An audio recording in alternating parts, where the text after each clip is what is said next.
Dengan sanadnya Imam Muslim meriwayatkan daripada Abi Sa'id Al-Khudri bahawa Nabi SAW bersabda, sesungguhnya Allah berkata kepada ahli syurga, wahai ahli syurga, jawab mereka, labbaika rabbana wa sa'daik wal khairu fi yadaik. Wahai Tuhan kami, segala kebaikan berada di tanganmu. Maka Allah SWT tanya, puas hati dakkah kamu? Ahli syurga menjawab, bagaimana kami tidak akan puas hati, oh Tuhan, dalam keadaan Engkau telah mengurniakan kepada kami apa yang tidak pernah Kau kurniakan kepada sesiapa pun dari kalangan makhluk.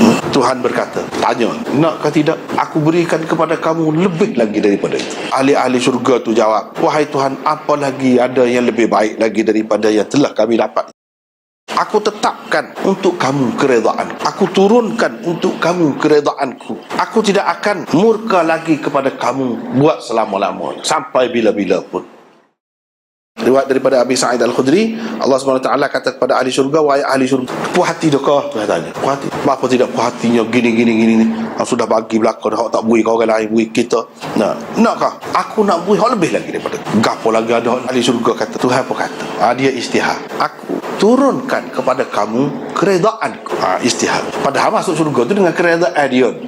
Tapi hak ni kaya sepenuhnya. Bila ada hak ni kiranya tak ada kebimbangan rasa, tak ada gapo dah. Selesai.